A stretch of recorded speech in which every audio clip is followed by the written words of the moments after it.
Buenos días con todos, soy Cristel Bonifacio Anco, estudiante de medicina de tercer año de la Universidad Nacional Federico Villarreal, y en esta oportunidad voy a mostrarles cómo realizar la auscultación de los focos cardíacos. Para ello, antes de empezar a mostrarles esto, tenemos que tener en cuenta 3 puntos muy importantes. El primero es el lugar. El lugar debe ser un ambiente cálido y cómodo para nuestro paciente. Segundo punto muy importante es que el lugar en donde vamos a realizar la auscultación debe estar libre de ruidos para evitar interferencias. Tercero, vamos a utilizar el material del estetoscopio y este estetoscopio tiene que tener una temperatura adecuada. Si lo notamos muy frío, podemos hacerle un pequeño frote con nuestra palma en nuestra mano, tanto la membrana como la campana, para poder realizar la auscultación. La auscultación consiste en lo que es la amplificación de los ruidos del corazón que van a ser mediados por el estetoscopio. Existen 4 ruidos que van a estar asociados al ciclo cardíaco cada uno. En una auscultación normal, nosotros vamos a encontrar los 2 primeros ruidos, que son normales, pero si encontramos un tercer y cuarto ruido, estos se van a considerar patológicos. El primer ruido cardíaco va a corresponder más que todo al cierre de las válvulas auriculoventriculares, que se van a encontrar dentro de ellas la válvula mitral y la válvula tricúspide. El segundo ruido cardíaco va a corresponder a lo que es el cierre de las válvulas semilunares, que corresponde pues dentro de ellas lo que es la válvula aórtica y la válvula pulmonar. Los focos de auscultación cardíaca son zonas anatómicas en donde nosotros vamos a colocar el estetoscopio para poder así escuchar los ruidos cardíacos, y para ello nosotros tenemos que reconocer dónde se ubican los 5 focos.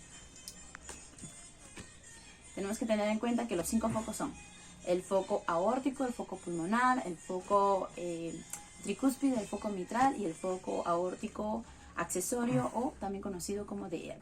Este foco accesorio se encuentra en el tercer espacio intercostal paraesternal izquierdo, y más que todo es utilizado para lo que son las búsquedas patologías como la estenosis o la insuficiencia cardíaca. Bien, ahora voy a pasar a realizar la auscultación en un paciente en donde va a tener el tórax descubierto. Como ya había mencionado sobre los focos de auscultación, vamos a ubicar 5 focos para poder auscultar. Dentro de ellos pues está el aórtico, pulmonar, bicúspide, tricúspide y lo que es el accesorio o de ERPS. Primero, para poder nosotros encontrar los focos de auscultación, tenemos que tener en cuenta el punto de referencia, va a ser lo que es la escotadura esternal, que es parte del esternón. Este es el esternón. Aquí vamos a encontrar la escotadura esternal, la clavícula. Vamos a bajar para poder encontrar lo que es el ángulo de Lois, que va a ser nuestro otro punto de referencia para poder ubicar los focos. ¿Por qué? Porque a partir de lo que es el ángulo de Lois, lateralmente vamos a encontrar lo que es el primer espacio intercostal. El espacio intercostal va a estar ubicado entre 2 costillas. Bien, ubicamos el primer espacio intercostal, bajamos al segundo espacio intercostal, vamos a encontrar a lo que es el foco pulmonar.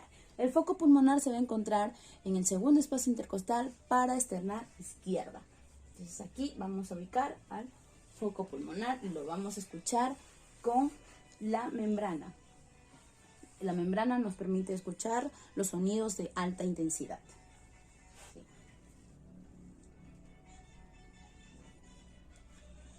Bien, el segundo foco vamos a ubicar el foco aórtico. El foco aórtico se va a encontrar en el segundo espacio intercostal paraesternal derecha. Ubicamos escotadura esternal, ángulo de Lois, primer espacio intercostal, segundo espacio intercostal, y aquí se va a encontrar nuestro foco aórtico.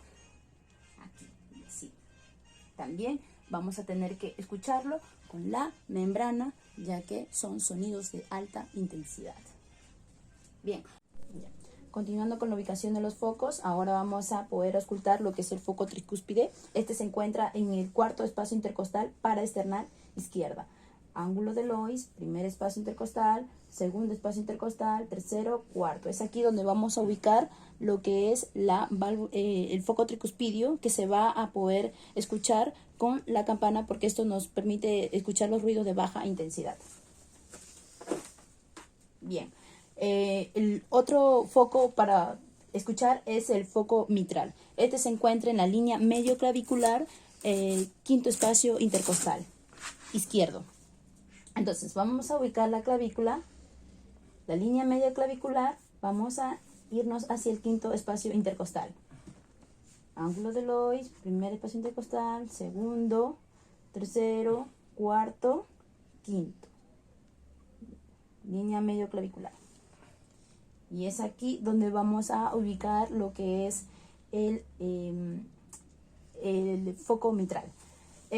Por último, el último foco es el foco accesorio o de Erbs. Esto más que todo es para poder ubicar las patologías como por ejemplo la estenosis mitral o la insuficiencia cardíaca. Y este se va a encontrar en el tercer espacio intercostal para esternal derecho. Escotadura esternal, ángulo de Lois, primer espacio intercostal, segundo espacio intercostal, tercero, y es aquí donde vamos a escuchar al foco accesorio. Con eso culminamos con las ubicaciones de los focos aórticos. Muchas gracias.